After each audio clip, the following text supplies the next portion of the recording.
మెజారిటీకి మించి పేరెంట్స్ పిల్లల జీవితాలను వాళ్ళే డిసైడ్ చేస్తున్నారు and it's proved by data. అందుకే కదా అందరూ ఇంజనీర్సే అవుతున్నారు, అందరు డాక్టర్సే అవుతున్నారు, అందరు గవర్నమెంట్ ఎంప్లాయీసే అవుతున్నారు. ఇంత బలంగా వీళ్ళు ఫిక్స్ అయ్యారు కాబట్టి వీళ్ళు అనుకున్న దానికి ఎగనెస్ట్గా పోరగాడి మైండ్ సెట్ పోతే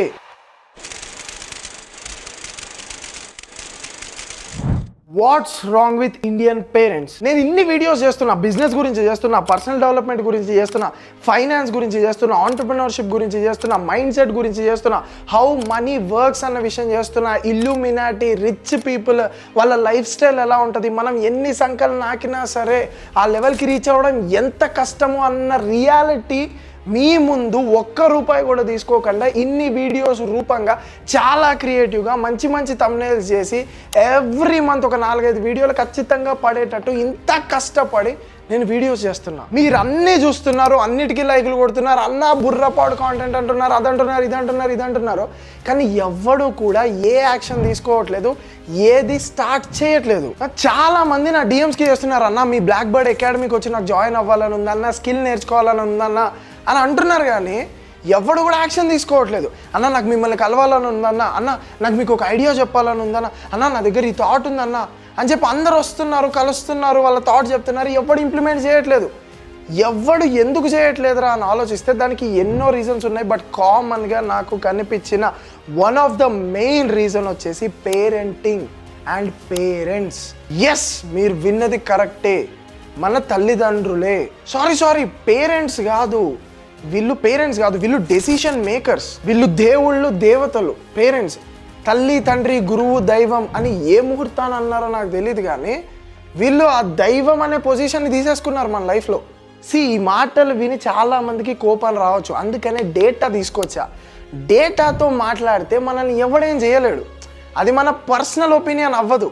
మనం డేటాతో కరెక్ట్ ప్లాట్ పాయింట్ మాట్లాడితే అది ఫ్యాక్ట్ అవుతుంది, అది ప్రూవ్ చేసినట్టు అవుతుంది, అది ఒక కోర్టులో నేను ఇన్ని ఎవిడెన్సెస్ ప్రూవ్ చేసినట్టు అవుతుంది. అర్థం అవుతుందా? సో అందుకే డేటా పట్టుకొచ్చా. ఈ పర్టికులర్ వీడియోకి, ఏ వీడియో కూడా నేను అంత డేటా కలెక్ట్ చేయలేదు. ఈ వీడియోకి వందలాది ఆర్టికల్స్ చదివి ఎంతో డేటాని నేను కలెక్ట్ చేసిన, ఇది నేను ప్రూవ్ చేద్దామని. ఎందుకంటే వీడికి కడుపు మండి వీళ్ళ పేరెంట్స్ సరిగ్గా లేక వీడియో చేస్తున్నారు అని చెప్పి మీరు అనుకోకూడదు. అర్థమవుతుందా? డేటాతో మాట్లాడితే అది ప్రూవ్ అవుతుంది. I will prove that. నిజంగా పేరెంట్స్ వల్లే పిల్లలు డిప్రెషన్లోకి వెళ్తున్నారు, పేరెంట్స్ వల్లే పిల్లలు డౌన్ఫాల్కి గురవుతున్నారు, పేరెంట్స్ వల్లే పిల్లలు మెంటల్ హెల్త్ ఇష్యూస్ని ఫేస్ చేస్తున్నారు. యూనిసెఫ్ అనే ఆర్గనైజేషన్ చేసిన డేటాని చూడండి. ఈ డేటాను చూడండి. యూనిసెఫ్ ఆర్గనైజేషన్ చేసిన సర్వే ప్రకారం కలెక్ట్ అయిన డేటా ఇది. 15 ఇయర్స్ నుంచి 24 ఇయర్స్ వాళ్ళల్లో 14% of the people are depressed. ఈ డేటా చూడండి, ఈ ఆర్టికల్ చూడండి, News18 ప్రొవైడ్ చేసింది. అన్ని కంట్రీస్తో కంపేర్ చేస్తే, చైనా, జపాన్, యూకే, యుఎస్ ఇలా అన్ని కంట్రీస్తో కంపేర్ చేస్తే ఇండియన్ పేరెంట్స్ బిహేవియర్ చాలా వర్స్ట్గా ఉంది అని తేలింది. నేను చెప్పట్లా, ఇది ఆర్టికల్, మీరు చదువుకోండి, సర్వే ప్రూవ్ చేసిన థింగ్ ఇది. నేను ఉఫ్ అని వదిలేయట్లే మాటల్ని, ఆర్టికల్లో ఉన్నదే నేను చాలా బలంగా చెప్తున్నా. ఇప్పటికీ ఎంతోమంది పిల్లలు ఉన్నారు, 20 నుంచి 25 ఇయర్స్ పోరగాళ్ళ లైఫ్ అంతా కంట్రోల్ చేయబడుతుంది వాళ్ళ పేరెంట్స్ తోటే. ఇప్పటికీ ఎంతోమంది స్టూడెంట్స్ ఉన్నారు, వాళ్ళకి నచ్చని జాబ్స్ చేస్తున్నారు పేరెంట్స్ ప్రెషర్ వల్ల. ఇప్పటికీ ఎంతోమంది పిల్లలు ఉన్నారు, వాడికి నచ్చిన అమ్మాయి గురించి వాడు ఇంట్లో ఓపెన్ అప్ అవ్వలేకపోతున్నాడు పేరెంట్స్ వల్ల. ఇప్పటికీ ఎంతోమంది పిల్లలు ఉన్నారు, వాడు లవ్ చేసిన అబ్బాయిని కాకుండా ఇంకెవరినో పెళ్లి చేసుకున్నారు పేరెంట్స్ వల్ల, పేరెంట్స్ పెట్టిన ప్రెషర్ వల్ల, పేరెంట్స్ చేసే బ్లాక్మెయిల్ వల్ల. అసలు ప్రాబ్లం ఎక్కడ వస్తుందిరా అంటే మెంటాలిటీ. మీ అందరికీ తెలుసు generation gap. So light of అయిపోయింది, లైట్ కాదు కదా, మొత్తం విజువల్ బ్లర్ అయిపోయినా పిడుగుపడ్డా సరే మీ కాన్సన్ట్రేషన్ అంతా నా గొంతు మీదే ఉండాలి. సో 1928 నుంచి 1945 వరకు ఈ పర్టికులర్ టైం ఫ్రేమ్ లో పుట్టిన వాళ్ళందరూ కూడా సైలెంట్ జనరేషన్స్. ఎందుకంటే బ్రిటిషర్స్ వాళ్ళని పరిపాలిస్తున్నారు, గొంతు ఎత్తడానికి కూడా వాళ్ళకి ధైర్యం ఉండేది కాదు. సో ఈ థింగ్స్ అన్నీ వాళ్ళు ఇమాజిన్ కూడా చేయలేరు. చిన్నప్పటి నుంచి చాలా కండిషనింగ్గా పెరిగారు.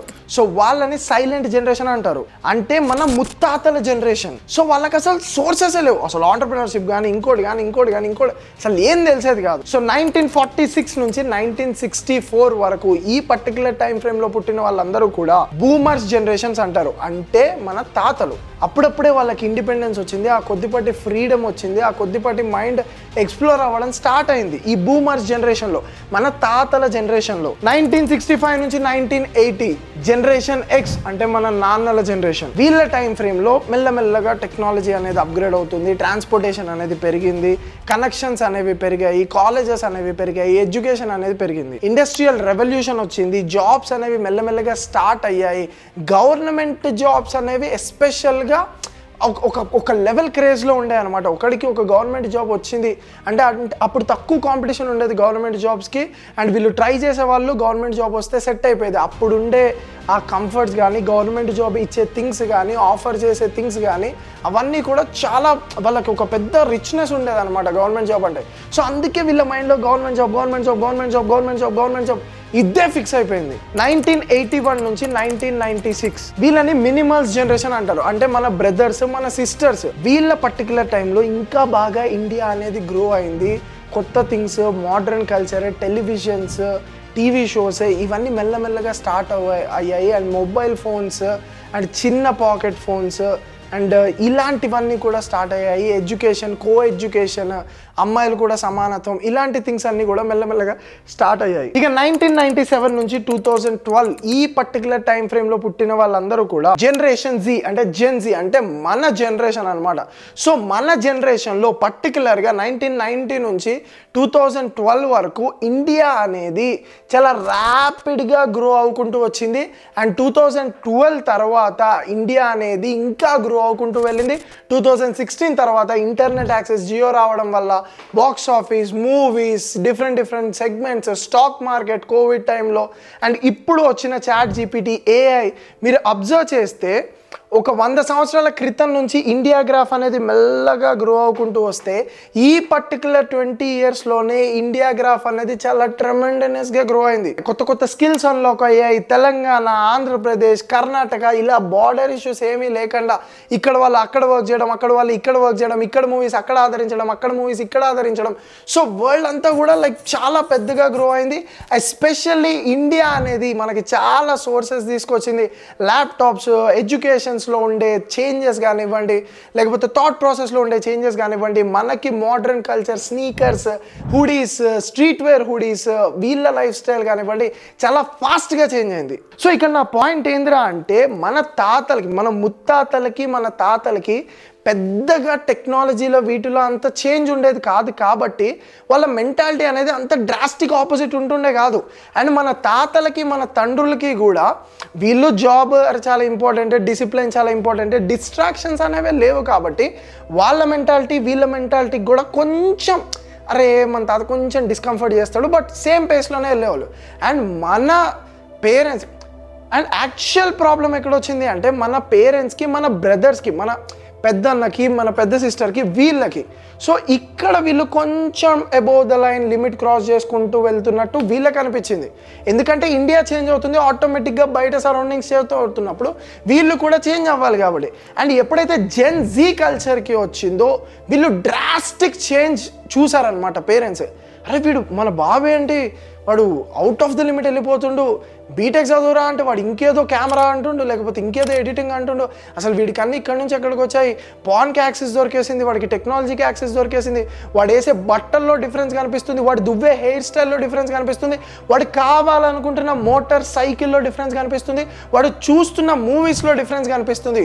సో ఈ డిఫరెన్స్ అనేది బయట ఉన్న జనరేషన్ బట్టి, ఏఐ బట్టి వాడు కోరుకుంటున్న థింగ్స్, యాపిల్ ఐఫోన్ కావాలి నాకు, యాపిల్ మ్యాక్బుక్ కావాలి నాకు సపరేట్ రూమ్ కావాలి, నాకు సపరేట్ థింగ్ కావాలి.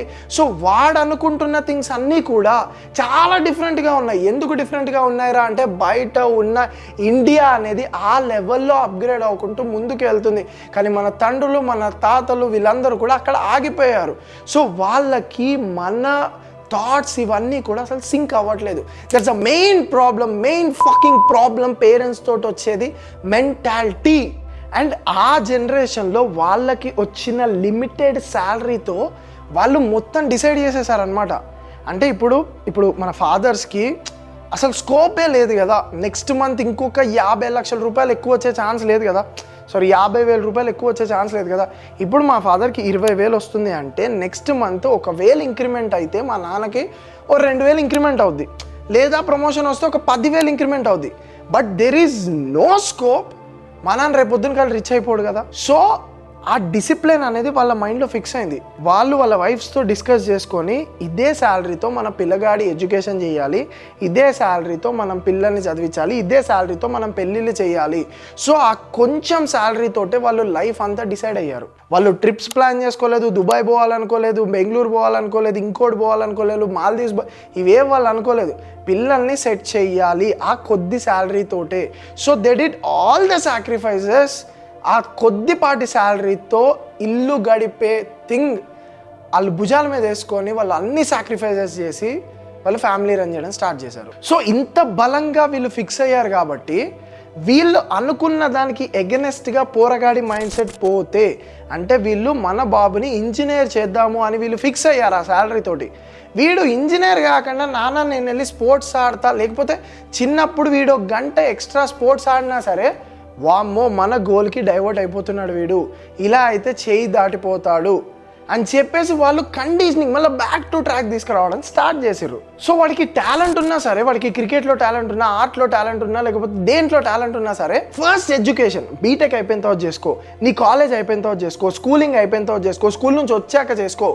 ఇలా వాడికి ఎంత టాలెంట్ దేంట్లో ఉన్నా సరే దానికి ముందు ఎడ్యుకేషన్ పెట్టి వాడిని ఆపారు. కానీ ఎడ్యుకేషన్కి ముందు వాడి టాలెంట్ని ఎప్పుడూ మన పేరెంట్స్ పెట్టలేదు. మీరు నమ్మరు డేటా చూపించాలి. ఈ డేటా చూడండి, 82% Indian parents are involved in deciding children's career. 82%, fucking 82% man. అంటే ఒక 100లో 82% అంటే మీకు అర్థమవుతుందా? మెజారిటీకి మించి పేరెంట్స్ పిల్లల జీవితాలను వాళ్ళే డిసైడ్ చేస్తున్నారు. And it's proved by data. అందుకే కదా అందరూ ఇంజనీర్సే అవుతున్నారు, అందరు డాక్టర్సే అవుతున్నారు, అందరు గవర్నమెంట్ ఎంప్లాయీసే అవుతున్నారు. అసలు వేరే ఫీల్డ్స్లోకి ఎవడైనా ఎంటర్ అవ్వాలన్న థాట్ వస్తేనే కదా. ఎప్పటి నుంచో ఫిలిం ఇండస్ట్రీ అనేది కేవలం కొద్ది మంది స్టార్స్ తోటే అది రన్ అవుతుంది. Nandamuri family, Akkineni family, mega family, ఈ 3-4 ఫ్యామిలీల మధ్యనే ఒక ఇండస్ట్రీ తిరుగుతుంది అంటే మీరు అర్థం చేసుకోండి. హార్డ్లీ సెల్ఫ్ మేడ్ స్టార్స్ ఎంతమంది వచ్చారు? విజయ్ దేవరకొండ, నాని, రవితేజ గారు. ఆ ఫీల్డ్లోకి ఇంకొక కొత్త యాక్టర్ ఎందుకు పుట్టట్లేదురా అంటే పేరెంట్స్ ఎంకరేజ్ చేస్తేనే కదా.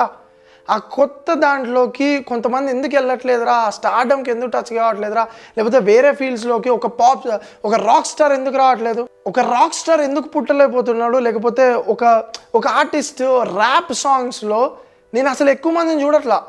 అర్థమవుతుందా? యూట్యూబర్స్ ఇప్పుడు గ్రో అవుతున్నారు. ఆర్టిస్టులు ఎంతమంది ఉన్నారు చెప్పండి? హార్డ్లీ 2-3 నాకు తెలిసిన వాళ్ళు. ఆ కమ్యూనిటీ, నేను మొన్న నాకు తెలిసిన ఆర్టిస్ట్తో మాట్లాడుతూ ఉంటే, ఎవరున్నారు బ్రో మనం చేస్తే ఎవరు చూస్తారంటే అసలు ఆ పర్టికులర్ ఫీల్డ్కి ఆడియన్సే చచ్చిపోయారు. అర్థమవుతుందా? వాళ్ళు మీటప్లు పెట్టిన 10 మంది పట్టుమని 5 వస్తున్నారు. అది కూడా వాళ్ళకి ఎప్పుడో చిన్నప్పుడు ఇంట్రెస్ట్ ఉండి ఇప్పుడు మళ్ళీ దాన్ని నేర్చుకుందాం అని వచ్చేటోళ్ళు. సో చాలా ఫీల్డ్స్ అని వాష్అవుట్ అయిపోయినాయి. పేరెంట్స్ ఇన్ఫ్లుయెన్స్ చేస్తున్నారు, only B Tech, only degree, only ఇది, ఓన్లీ అది అని. పేరెంటింగ్ అనేది మన లైఫ్లో మోస్ట్ ఇంపార్టెంట్ రోల్ ప్లే చేస్తుంది.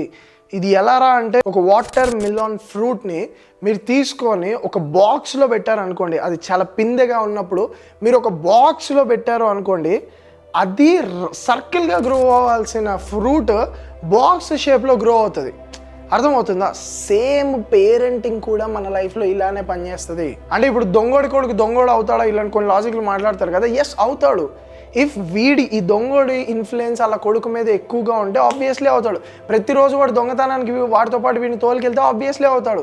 ఇప్పుడు ఒక రిక్షా వాడి కొడుకు ఐఏఎస్ ఆఫీసర్ ఎందుకు అయ్యాడరా అంటే రిక్షా వాడు డిసైడ్ అవుతాడు, ఒరే నేను ఇట్లున్నా అట్లీస్ట్ నా కొడుకన్నా మారాలి అని చెప్పి వాడికి కావాల్సిన ఎడ్యుకేషన్కి సంబంధించిన అన్ని సోర్సెస్ వీడు ప్రొవైడ్ చేస్తాడు. కాబట్టి వాడు దాన్ని తెలుసుకొని నేను మా నాన్నలో తయారవ్వకూడదు, టాప్కి వెళ్ళాలి అని చెప్పి వాడు ఐఏఎస్ ఆఫీసర్ అవుతాడు. ఇప్పుడు బిలీనియర్స్ కొడుకు పక్క బిలీనియర్ అవుతాడు. అర్థమవుతుందా? ఎందుకంటే వాడు ఆస్తి వీడికి ఇస్తాడు, వాడు నాలెడ్జ్ వీడికి ఇస్తాడు, వాడికి గుడ్ మెంటర్స్ తోటి ప్రతి ఒక్క దానితో వీళ్ళని తయారు చేస్తాడు. కానీ మన పేరెంటింగ్ ఎట్లుంది? ఈ డేటా చూడండి. 93% Indian students aware of just 7 career options. 93%. 100లో 93 మందికి కేవలం 7 కెరీర్ ఆప్షన్సే ఇవ్వబడుతున్నాయి. Either engineering, either doctor, either degree, లేకపోతే ఐదర్ ఇది, ఐదర్ అది. ఇలా ఓన్లీ 7 కెరియర్ ఆప్షన్స్ మాత్రమే వాళ్ళకి అవైలబుల్గా ఉన్నాయి, వాళ్ళకి ఇవ్వబడుతున్నాయి పేరెంట్స్ ద్వారా. సార్ మిమ్మల్ని అడుగుతున్నా, 10th అయిపోయిన తర్వాత మీ ముందు ఎన్ని కెరీర్ ఆప్షన్స్ పెట్టారు? నాకు తెలిసి ఒకటే పెట్టుంటారు, ఇంటర్. ఆ ఇంటర్లో బైపీసీ అన్న, ఎంపీసీ అన్న, అవునా కదా? ఇంటర్ అయిపోయిన తర్వాత ఎన్ని ఆప్షన్స్ మీ ముందు పెట్టారు? ఐదర్ డాక్టర్, లేకపోతే ఐదర్ ఇంజనీర్. అర్థమవుతుందా? అరే 10th అయిపోయిన తర్వాత డిప్లొమా ఉంటుంది, పాలిటెక్నిక్ ఉంటుంది, ఇలా చాలా థింగ్స్ ఉంటాయి. ఇలా నేను ఒక పెద్ద ఫ్లో చార్ట్ పెడతా, ఇలా చాలా డివిజన్స్ ఉంటాయి. 10th అయిపోయిన తర్వాత నీకు బేసిక్ నాలెడ్జ్ వచ్చిన తర్వాత stock market will be a career. అర్థమవుతుందా? Acting will be a career, direction department will be a career, art will be a career. ఇలా ఎన్నో ఉన్నాయి. బట్ మన పోరగాళ్ళకి 93% ఇండియాలో ఉండే పోరగాళ్ళకి కేవలం 7 కెరీర్ ఆప్షన్సే ఇవ్వబడుతున్నాయి. ఈ డేటా చూడండి, 37% of Indian parents are helicopter parents. ఈ హెలికాప్టర్ పేరెంటింగ్ ఏంద్రా అంటే which is nothing but children's లైఫ్లో ఓవర్గా ఇన్వాల్వ్ అయిపోవడం. అంటే వాడు ఏ కెరీర్ చూసుకోవాలి, ఏ అమ్మాయిని పెళ్లి చేసుకోవాలి, ఏం పీకాలి, ఎక్కడ పీకాలి, ఎలా పీకాలి, everything will be decided by parents. 37% of parents ఇలా ఉన్నారు హెలికాప్టర్ పేరెంటింగ్ చేస్తూ. అసలు దరిద్రం ఏంద్రా అంటే ఎవడితో ఫ్రెండ్షిప్ చెయ్యాలో కూడా మనకి ఇంట్లో చెప్పి పంపిస్తున్నారు. మీ క్లాస్లో టాపర్ ఉంటాడా, వాడి పక్కనే కూర్చో. మీ క్లాస్లో ఈ సీరియస్లీ ఇది నేను విన్నాను, మీ క్లాస్లో ఈ పర్టికులర్ క్యాస్ట్ వాళ్ళతో నువ్వు ఫ్రెండ్షిప్ చేయని చెప్పి నేను విన్నాను. నేనే ద బెస్ట్ ఎగ్జాంపుల్. నేను మా మమ్మీ డాడీ కంట్రోల్లో ఉంటే కొన్ని రోజుల వరకు ఉన్నాను, అండ్ దాని తర్వాత రియలైజ్ అయ్యాను, అండ్ దాని తర్వాత బ్రేక్ చేసుకున్నాను. ఇఫ్ ఉంటే యూట్యూబ్ అనే ఒక కెరీర్ ఆప్షన్ నాకు కనిపించేదే కాదు, నేను సక్సెస్ అయ్యేటోళ్ళే కాదు, మీరు నా వీడియోస్ చూసేటోళ్ళే కాదు. మౌంటైనర్ కిలిమంజారో కంప్లీట్ చేశాను, ఎల్బ్రూస్ మౌంటైన్ కంప్లీట్ చేశాను, లైఫ్ రిస్క్ అలాంటి ఛాలెంజింగ్ అడ్వెంచర్లోకి ఎంటర్ అవ్వగలిగాను. బ్లాక్ బర్డ్ అకాడమీ బిల్డ్ చేశాను, బ్లాక్ బర్డ్ క్రియేషన్స్ బిల్డ్ చేశాను, ఎటియోడోర్స్ అనే స్టార్ట్అప్ బిల్డ్ చేసి ఫెయిల్ అయ్యాను, స్టాక్ మార్కెట్స్లోకి ఇన్వాల్వ్ అయ్యాను, 3 ఇంటర్నేషనల్ ట్రిప్స్ ఇంత చిన్న ఏజ్లో. అర్థమవుతుందా? నేను పేరెంట్స్ కంట్రోల్లో ఉన్నంత వరకు ఎల్బీ నగర్ కూడా దాటేటోని కాదు ఆ భయంతో. అలాంటి నేను ఈరోజు రష్యా వెళ్ళి తిరగగలిగాను, ఆఫ్రికా వెళ్ళి తిరగగలిగాను, ఆఫ్రికాలో టాంజానియా వెళ్ళి తిరగగలిగాను, అండ్ దుబాయ్ వెళ్ళి తిరగగలిగాను. 3 ఇంటర్నేషనల్ ట్రిప్స్ నేను చేశాను అంటే నేను మా పేరెంట్స్ కంట్రోల్లో లేను కాబట్టే చెయ్యగలిగాను. ఎందుకంటే నాన్న నేను దుబాయ్ వెళ్ళాలి, ఎందుకు దుబాయ్? నాన్న నేను మౌంటైనర్ ఎందుకు మౌంటైనర్? ఎందుకు? జాబ్ చేసుకొని చదువుకో, ఉద్యోగం చేసుకో, ఎందుకు మౌంటైనర్ అంటారు? నేను అలా వాళ్ళ మాటలు వినలేదు కాబట్టి నేను ఇన్ని ఫీల్డ్స్లో ఇంత తోపయ్యాను. ఎందుకంటే పేరెంట్స్కి చెప్పిన అర్థం కాదు. Generation gap and their mind set. Our mind set is equal to our income. అర్థమవుతుందా? మీరు అవునన్నా కాదన్నా our mind set is equal to our income. ఎందుకంటే మనకి 20,000 రూపాయల శాలరీ వస్తున్నప్పుడు మన మైండ్ సెట్ కానివ్వండి, మన థాట్స్ కానివ్వండి, ఆ 20,000కే స్టిక్ అయి ఉంటాయి. కానీ 20 లక్షల రూపాయల థాట్స్ మన మైండ్లో ఫస్ట్ జనరేట్ కావు. ఇప్పుడు మా నాన్నకి అర్థం కాదు దుబాయ్ వెళ్ళి నేనేం చేయబోతున్నాను, దుబాయ్ ఎందుకు వెళ్ళాలి, అసలు దుబాయ్ అన్న థాట్ మా డాడీ మైండ్లోకి రాదు, మా మమ్మీ మైండ్లోకి రాదు. మా మమ్మీ మైండ్లోకి మా డాడీ మైండ్లోకి ఏమొస్తుంది? తిరుపతి వస్తుంది. అర్థమవుతుందా? తిరుపతి వెళ్ళాలి, దర్శనం చేసుకోవాలి, లడ్డు తీసుకోవాలి, గుండు చేయించుకోవాలి. నేను కూడా తిరుపతి వెళ్ళాను నిన్న. ఐ లవ్ గాడ్, నేను చాలా స్పిరిచువల్ పర్సన్. సో అది పక్కన పెట్టేస్తే బేసిక్గా చెప్తున్నా. సో మనకు వచ్చే శాలరీ బట్టే మన మమ్మీ డాడీ వల్ల మైండ్ సెట్ అనేది ఉంటుంది. నేను ఇది అబ్జర్వ్ చేశాను. ఇప్పుడు 2 లక్షలు వచ్చే పర్సన్ యొక్క మైండ్ సెట్ చాలా డిఫరెంట్గా ఉంటుంది. ఆడు కొద్ది గొప్ప వాళ్ళ పిల్లగాళ్ళని ట్రైన్ చేస్తాడు. బట్ 20,000 10,000 తోటి ఫ్యామిలీ రన్ చేసే వాళ్ళ పేరెంట్స్ యొక్క మైండ్ సెట్ నెవర్ ఎవర్ మన థాట్స్కి అసలు సింకే కాదు. మా నాన్న నాకు ఎప్పటికీ ఒక బిలియనియర్ ఎలా అవ్వాలో టీచ్ చేయలేడు. ఎందుకంటే ఆయనకి ఆ ప్రాసెస్ తెలియదు కాబట్టి. సో ఇప్పుడు నేను ఒక మిలియనియర్ అవ్వాలి, నేను ఒక బిలియనియర్ అవ్వాలి, నేను కోట్లు సంపాదించాలి, దుబాయ్లో సెటిల్ అవ్వాలి, ఇది ఇంకెక్కడో సెటిల్ అవ్వాలి అని నేను అనుకుంటే my father is not my mentor. మా నాన్న చెప్పిన మాటలు వింటే నేను కాలేను. అర్థమవుతుందా? అప్పుడు నేను ఏం చేయాలి? నా చుట్టూ ఉండే పీపుల్ని మార్చాలి, నాకు పంప్ అయ్యే వర్డ్స్ని మార్చాలి, నేను వినే వర్డ్స్ని మార్చాలి, నా సరౌండింగ్స్ని మార్చాలి. ఎవడో ఒక ఎగ్జాంపుల్, సక్సెస్ఫుల్ పర్సన్ ఎగ్జాంపుల్ తీసుకొని వాడి లైఫ్లో ఏమేం చేశాడో అవన్నీ స్టడీ చేసుకుంటూ మెల్లగా రూట్ మ్యాప్ వేసుకుంటూ నేను బిల్డ్ అవ్వాలి. ఇలా మనం ఏదన్నా ప్లాన్ చేసి స్టార్ట్ చేసాం అనుకోండి, ఇక వాళ్ళకి అర్థమైపోతుంది వీడు మన రూల్స్ నుంచి బయటికి వెళ్ళిపోతున్నాడు, అవుటర్ సర్కిల్కి వెళ్ళిపోతున్నాడు. ఇక అలాంటి టైంలో వాళ్ళు ఏం చేస్తారంటే కంపారిజన్లో మొదలు పెడతారు. వాడు చూడరా ఎంత మంచి జాబ్ తెచ్చుకున్నాడు, వీడు చూడరా ఎంత మంచి సక్సెస్ అయ్యాడు, వాడిని చూడరా వీడిని చూడరా అని చెప్పి ఎతవలో కంపారిజన్లో మొదలు పెడతారు. చిరంజీవి గారే అల్లు అర్జున్ని చూసి నేర్చుకో అని చెప్పి రామ్ చరణ్కి చెప్పారు, ఆయన ఇంటర్వ్యూలో కూడా చెప్పాడు. ఇక బొంగు మనం ఎంత చెప్పండి, అక్కడే అంత అంత పెద్ద ఇంట్లలోనే కంపారిజన్లు ఉన్నాయి అంటే పేరెంటింగ్లో మనం ఎంత చెప్పండి మిడిల్ క్లాస్ వాళ్ళం. ఈ ఆర్టికల్ చూడండి, can't target coaching centres for suicides, parents to blame, Supreme Court. సూసైడ్లు పెరిగిపోతున్నాయి, స్టూడెంట్స్ అందరు చచ్చిపోతున్నారు. అది నానా ఎడ్యుకేషనల్ ఇన్స్టిట్యూట్స్ వల్ల కాదంట, బ్లేమ్ చేయాల్సింది తల్లిదండ్రులనంట. సుప్రీంకోర్టు చెప్పింది. ఈ ఆర్టికల్ చదవండి. పోరగాళ్ళు చచ్చిపోయేది ఇన్స్టిట్యూట్స్లో పెట్టే ప్రెషర్ వల్ల కాదు. వాళ్ళు ఇన్స్టిట్యూట్లో ప్రెషర్ పెట్టినప్పుడు పేరెంట్స్ తోటి ఆ విషయాలు చెప్పుకోవాలి. పేరెంట్స్ తోటి చెప్పుకున్నా కూడా వాళ్ళ దగ్గర నుంచి ఇంకా ప్రెషర్ వస్తున్నప్పుడు అప్పుడు సూసైడ్ చేసుకుంటారు. అర్థమవుతుందా? బట్ డైరెక్ట్గా ఇన్స్టిట్యూట్లో ప్రెషర్ పెడితే కాదు చచ్చిపోయేది. వాడు వెళ్ళి వాళ్ళ అమ్మ నాన్న చెప్తే వాళ్ళ అమ్మ నాన్న వీడిని ఇంకా కంపారిజన్ చేస్తున్నారు. వాడిని చూసి నేర్చుకో, వాడు మంచి హాస్టల్కి వెళ్తున్నాడుగా, నీకే అక్కడ చస్తాడు ఆడు. నొప్పి అయితే అమ్మ అనే అరవాలి, మనకి ఏదైనా దెబ్బ తగిలితే అమ్మ అనే వస్తుంది. అర్థమవుతుందా? మనకి ఇన్స్టిట్యూట్లో స్టూడెంట్స్ దగ్గర నుంచి కానివ్వండి, సార్ దగ్గర నుంచి కానివ్వండి, ఎలాంటి ప్రాబ్లం వచ్చినా ఫస్ట్ మనం కమ్యూనికేట్ చేయాల్సింది తల్లిదండ్రులకే. అక్కడి నుంచి కూడా సరైన రెస్పాన్స్ రానప్పుడే వాడు వర్స్ట్ డెసిషన్ తీసుకుంటాడు. వాడు ఎంత చెప్పినా సరే పేరెంట్స్ అర్థం చేసుకోవట్లేదు అంటే ఒక పెద్ద కమ్యూనికేషన్ గ్యాప్ ఉంది పేరెంట్స్కి పిల్లలకి మధ్యన. ఈ పర్టికులర్ జెన్జీ వాళ్ళకి ఆ పాత జనరేషన్ పేరెంట్స్కి మధ్యన చాలా పెద్ద కమ్యూనికేషన్ గ్యాప్ ఉంది. దానికి ఫస్ట్ ఎగ్జాంపుల్ నేను, అండ్ సెకండ్ థర్డ్ ఎగ్జాంపుల్ ఈ వీడియో చూస్తున్న వాళ్ళు. కింద కామెంట్ సెక్షన్లో కామెంట్ చేయండి. ఇది ఫ్యాక్ట్. సీరియస్లీ ఇండియాలో నాకు ఈ సైకాలజీ అర్థం కాదు. పోలీసులను చూసి భయపడతాం. పోలీసులను చూస్తే నాకే ఏమో ట్రాఫిక్, నేను హెల్మెట్ వేసుకున్నా లైసెన్స్ ఉన్నా సరే ట్రాఫిక్ పోలీస్ రాగానే దగ్గ అంటది గుండె. పోలీసులను చూసి మనకి ధైర్యం రావాలి. వేరే కంట్రీస్లో ఏదైనా ప్రాబ్లంలో ఉంటే పోలీసులను చూసి వీళ్ళకి ధైర్యం వస్తుంది. అర్థమవుతుందా? వేరే కంట్రీస్లో నేను పోయి చూశాను కాబట్టి నాకు తెలుసు. వేరే కంట్రీస్లో పిల్లలు స్కూల్లో దొరికితే ఫస్ట్ పేరెంట్స్కి కాల్ చేస్తారు and they will feel very secured. మా నాన్న వచ్చి ఇప్పుడు నన్ను డిఫెండ్ చేస్తాడు, మా నాన్న వచ్చి ఇప్పుడు నన్ను కాపాడుతాడు అన్న కాన్ఫిడెన్స్ వాళ్ళలో ఉంటుంది. పోలీసులు వచ్చి నన్ను కాపాడుతారు అన్న కాన్ఫిడెన్స్ వాళ్ళలో ఉంటుంది. కానీ ఇండియాకి వచ్చేసరికి పోలీసులను చూసి భయపడతారు, పేరెంట్స్ని చూసి భయపడతారు. కాలేజీల్లో పేరెంట్స్ నెంబర్స్ ఇవ్వడానికి భయపడతారు. ఎందుకంటే వీళ్ళు రివర్స్లో మనల్ని వేసుకుంటారు కాబట్టి. పోలీసులు పేరెంట్స్ ఎందుకురా భయం అంటే వీళ్ళు కొడతారు. సరే పోలీసులు మ్యాటర్ పక్కన పెట్టేయండి, సారీ కాంట్రవర్సీ అయితే, I'm really sorry, but fact అది, మీరు అవునన్నా కాదన్నా. సో పేరెంట్స్, ఎస్పెషల్లీ పేరెంట్స్ గురించి నా దగ్గర డేటా ఉంది. ఎందుకు పేరెంట్స్కి భయపడతారు అంటే పేరెంట్స్ కొడతారు, పేరెంట్స్ అబ్యూస్ చేస్తారు. ఇది ఫ్యాక్ట్. ఈ ఆర్టికల్ చదవండి.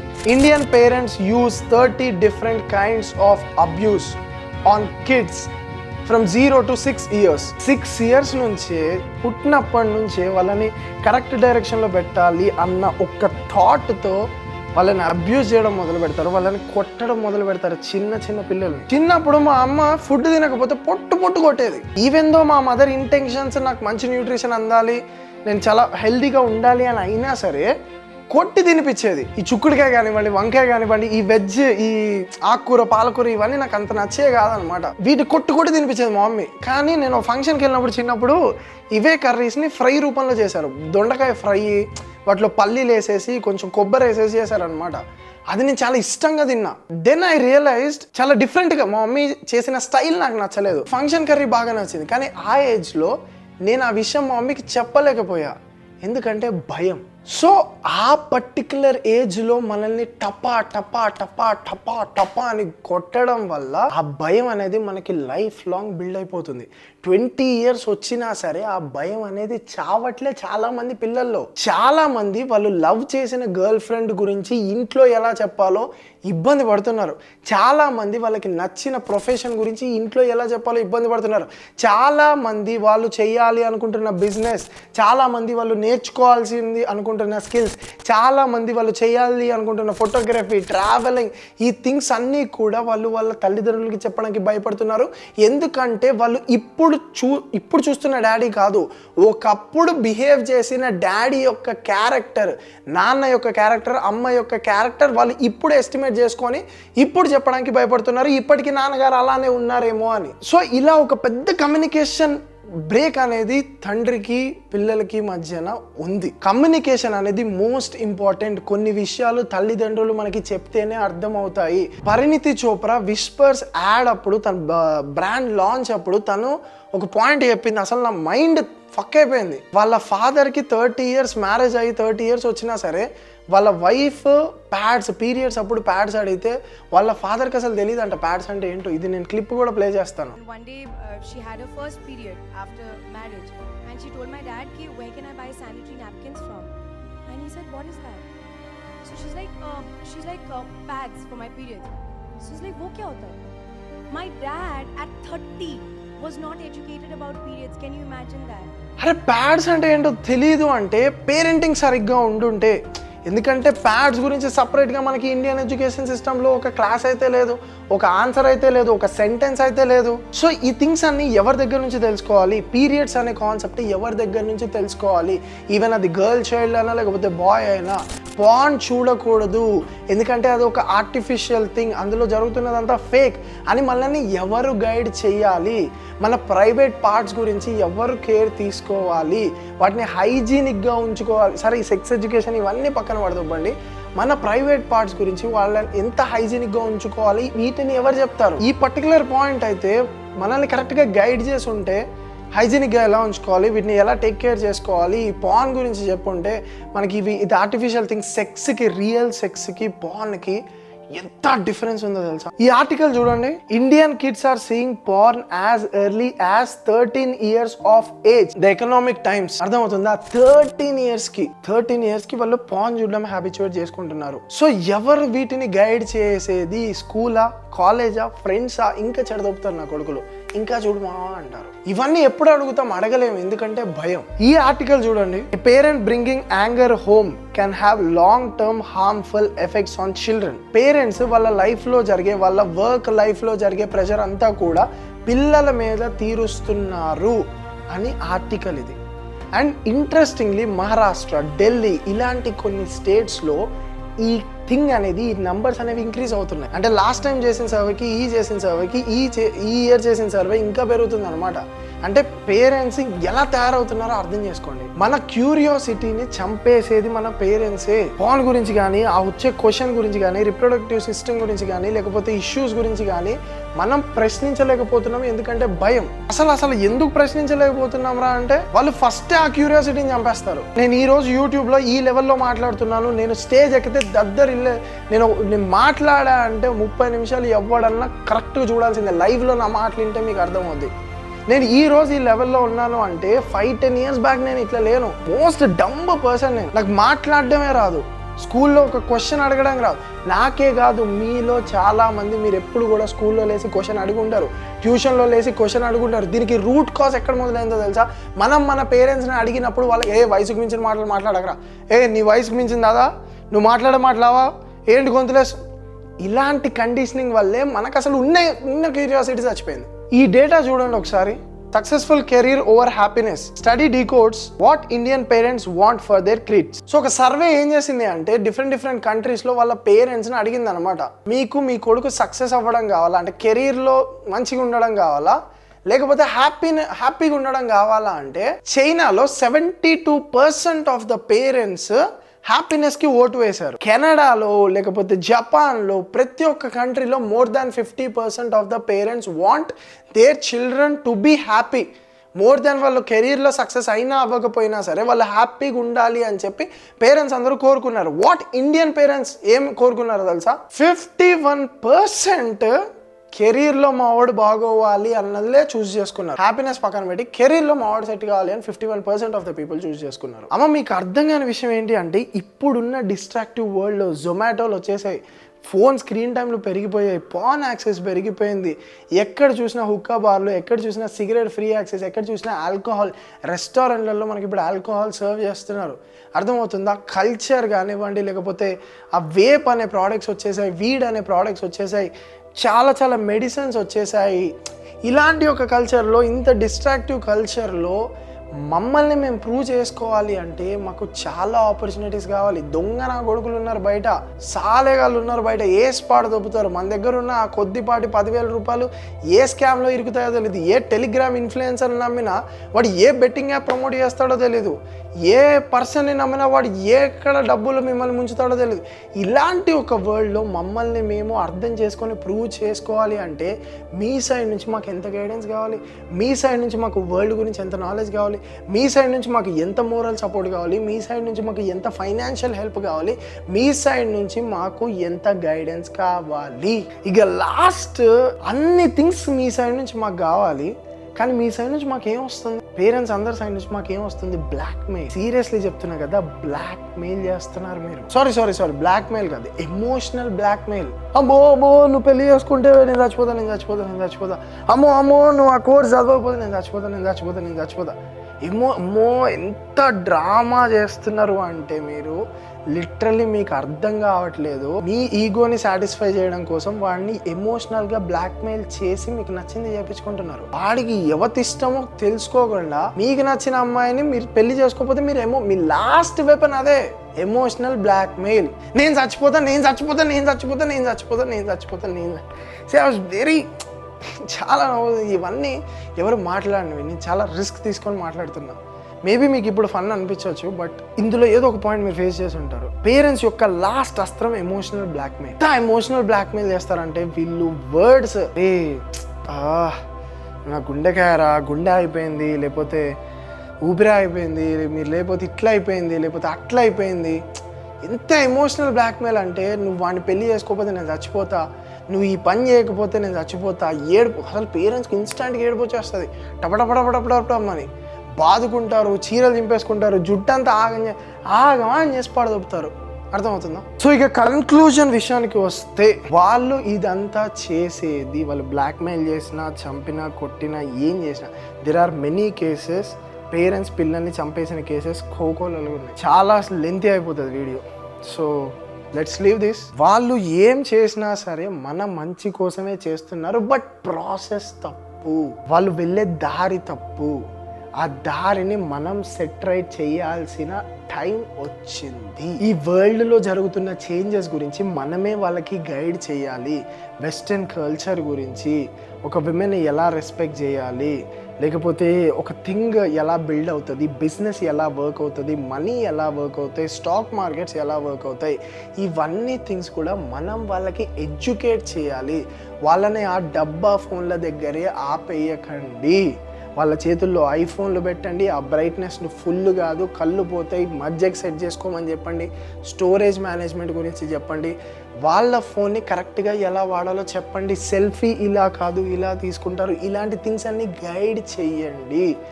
ఆ ఫోన్ నేర్పించడం నుంచి మొదలు పెట్టండి. మనము ఫ్రీకి టెక్కీ అయిపోయి వాళ్ళని ఓల్డ్ ఏజెస్ హోమ్స్ వరకు తీసుకెళ్ళకండి. వాళ్ళని కూడా మీతో పాటు అప్గ్రేడ్ చేసుకుంటూ రండి. And first most important thing, మీ లైఫ్ని వాళ్ళ హ్యాండ్స్ నుంచి మీ హ్యాండ్స్లోకి తీసుకోండి. మన అమ్మ కడుపులో పుట్టాము, మన అమ్మ పేగు పంచుకొని మనం తయారయ్యాం. ఖచ్చితంగా వాళ్ళు కన్విన్స్ అవుతారు మీరు కరెక్ట్గా చెప్పగలిగితే. మన నాన్న గుండెల మీద మనం పెరిగాం, ఆయన గుండె చప్పుడు ఏంటో మనకు తెలుసు. అర్థమవుతుందా? You should be very communicative. 10 సార్లు చెప్పండి, 20 సార్లు చెప్పండి, అర్థమయ్యేలా చెప్పండి, అక్కతో చెప్పించండి, చెల్లితో చెప్పించండి, బట్ ఎలా కల్లా చెప్పండి. ద టైం ఫక్ అప్ అయిపోతుంది. 22 years 24 years వాళ్ళ లైఫ్లు కూడా ఇంకా పేరెంట్స్ చేతిలోనే ఉన్నాయి. It's the time. నాన్న నేను వెళ్ళి కోర్స్ నేర్చుకుంటా, నేను వెళ్ళి బ్లాక్ బోర్డ్లో కోర్స్ నేర్చుకుంటా, నేను వెళ్ళి ఢిల్లీలో కోర్స్ నేర్చుకుంటా, నేను వెళ్ళి ఇంకెక్కడో కోర్స్ నేర్చుకుంటా, please allow us to go. నేను అమెరికా పోతా, నేను యూఎస్ పోతా, నేను పోవాలని ఉంది, please don't stop me. Please convey them and update them. Parents కన్నా మనల్ని లవ్ చేసేటోళ్ళు ఎవరు లేరు, ఇది ఫ్యాక్ట్. అర్థమవుతుందా? వాళ్ళ పేరెంటింగ్ తప్పుగా ఉండొచ్చు కానీ పేరెంట్స్ ఎప్పుడు తప్పు కాదు. అర్థమవుతుందా? ఇప్పుడు నాకు బిజినెస్కి అవసరం ఉంది అంటే మా అమ్మ ఒక్కతే గోల్డ్ మొత్తం ఆలోచించకుండా పెట్టేసింది. అర్థమవుతుందా? మా నాన్న ఒక్కడే ఎంతో కష్టపడి నాకు సపోర్ట్ చేశాడు. మా అక్క యూఎస్ వెళ్తా అంటే మా నాన్న ఒక్కడే సపోర్ట్ చేశాడు. సో వాళ్ళ ఇంటెన్షన్స్ అనేవి ప్యూర్గానే ఉంటాయి, బట్ వాళ్ళు వెళ్తున్న ప్రాసెస్ తప్పు. సో ఆ ప్రాసెస్ని మనం కరెక్ట్ చేయాలి. వాళ్ళు చేస్తున్న బిహేవియర్ తప్పు, వాళ్ళు చేస్తున్న అబ్యూజింగ్ తప్పు. Guide them. మీరు మీ పేరెంట్స్ ఇంకా అయినకపోతే నా వీడియోస్ చూపించండి, లేదా నాకు చిన్న మెసేజ్ పెట్టనే, అన్న మా పేరెంట్స్ ఈ పర్టికులర్ సెగ్మెంట్ దగ్గర వాళ్ళ థాట్ ప్రాసెస్ సెట్ కావట్లేదన్న మీరేమైనా వీడియో నేను డెఫినెట్గా చేస్తాను తమ్ముడు, నేను డెఫినెట్గా చేస్తాను చెల్లి, డెఫినెట్గా. సో వాళ్ళు ఇప్పటివరకు మనకి వరల్డ్ని చూపించారు, మన పర్స్పెక్టివ్లో వాళ్ళకి వరల్డ్ చూపిద్దాం. అండ్ మన పిల్లల్ని చాలా పర్ఫెక్ట్గా, అంటే మనం ఫేస్ చేస్తున్న ఈ బాధ మన పిల్లలకి రాకుండా జాగ్రత్త పడదాం. సో కొంచెం ఎక్కువ ఫైనాన్షియల్గా మనం ఫిట్ ఉంటేనే, ఫైనాన్షియల్గా మనం కొన్ని లక్షల కోట్లు సంపాదిస్తేనే మన పోరగాళ్ళకి మనం ఒక బెటర్ లైఫ్ ఇవ్వగలుగుతాం. మీరు ఎంత పీకుడు మెచ్యూర్గా అయినా సరే మీ దగ్గర పైసా లేకపోతే మీరు పిల్లల్ని కూడా పెంచలేరు, అర్థమవుతుందా? వాళ్ళకి ఏ నాలెడ్జ్ ఇవ్వలేరు. సో సోదిగాళ్ళు అయిపోతాం మనం. డబ్బులు లేకుండా ఫిలాసఫీ చెప్పినా, డబ్బులు లేకుండా మనం ఏదన్నా ఒక మాట ఇచ్చినా సోది అయిపోతాం. ఇప్పుడు నా మాట మీరు ఎందుకు వింటున్నారు అంటే 200K సబ్స్క్రైబర్స్ ఉన్నారు, బ్లాక్ బర్డ్ అకాడమీ నా వెనకుంది, 30 మందికి నేను శాలరీలు ఇస్తున్నాను, ఇంత పెద్ద ఎంపైర్ని బిల్డ్ చేసుకున్నాను ఇంత తక్కువ టైంలో కాదు, నా మాట వింటున్నారు. సో అంటిలా నేను ఇదే మాట నేను నా దగ్గర వెనక ఏం లేదనుకోండి, నా దగ్గర ఏం లేదు బొచ్చు, నేను రిచ్ గురించి వీడియో చేస్తున్నాను ఎవడింటాడు. సో అది మన పిల్లలకి ఆ ప్రాబ్లం రాకూడదన్నా సరే మనం చాలా డబ్బులు సంపాదించాలి, వెల్ ఎడ్యుకేటెడ్ అయి ఉండాలి, ఎడ్యుకేషన్ కాదు, వెల్ నాలెడ్జబుల్ పర్సన్ అయి ఉండాలి. Okay, love you all comrades. I hope, sorry ఎవరైనా హర్ట్ అయి ఉంటే, ఐ హోప్ మీరు ఇక్కడి వరకు చూసినట్టయితే ఇలాంటి వీడియోస్ చేయడానికి చాలా ఎఫర్ట్స్ పడుతుంది. సో నాకు ఇది ఒక గ్రేట్ కమ్యూనిటీ చేయాలి అంటే, నాకు మీరు సబ్స్క్రైబర్స్ కాదురా భయ్, అసలు సబ్స్క్రైబర్స్ అయితే వద్దు బొంగలేదు. నాకు యూట్యూబ్ నుంచి వచ్చేది హార్డ్లీ 20,000 రూపాయలు నాయన. నాకు ఒక పర్సన్ నా అకాడమీకి వచ్చి ఒక కోర్స్ తీసుకుంటే నాకు 25,000 వస్తాయి. సో మంత్ అంతా కష్టపడాల్సిన అవసరం లేదు. నేను ఇది చేస్తుంది సబ్స్క్రైబర్స్ కోసం కాదు. I want to build a fucking community, growth community అనేది బిల్డ్ అవ్వాలి. మనందరం కలిసి ఒక బాలీలో లాస్లీ బ్లాంక్ అని చెప్పి ఒక క్రియేటర్ ఉంటారు, అసలు బాలీలో ఇచ్చి పడేసిండు, ఒక పెద్ద విల్లా బిల్డ్ చేసేసిండు ఆడి కమ్యూనిటీ పీపుల్కి. అలాంటి ఒక కమ్యూనిటీ బిల్డ్ చేయాలి. ఇప్పుడు మనకి కేపీహెచ్పీలో ఆఫీస్ ఉంది, చాలామంది రావచ్చు, విజిట్ చేయొచ్చు. దీన్ని ఇంకా పెద్దది చేస్తా. I want you people to participate. అందుకని చెప్పేసి మీకు మైండ్ సెట్ గురించి పక్కన లక్షల రూపాయలు మోటివేషనల్ స్పీకర్స్ ఇవన్నీ డబ్బులు దొబ్బి వాళ్ళు వీడియోస్ చేస్తారు, పోరగాళ్ళకి చెప్తారు. అలాంటిది నేను మీకు ఫ్రీగా చెప్తున్నా, ఎందుకంటే నేను నిన్ను కలిసే రోజుకి, అర్థమవుతుందా, నేను నిన్ను ఖచ్చితంగా ఒక రోజు కలుస్తా. ఆ కలిసే రోజుకి నీ మైండ్ సెట్ అనేది ఈ లెవెల్లో ఉండాలి. ఇక్కడి నుంచి ఈ లెవెల్కి నేను చెప్పిన వీడియోస్ వల్ల నువ్వు రాగలగాలి. ఆ ఈక్వల్ మైండ్ సెట్ బిల్డ్ అయినప్పుడు నేను ఖచ్చితంగా కలుస్తాను. నేను అర్థమవుతుందా, కలిసి మనం ఇచ్చి పాడగలుగుదాం. Love you all.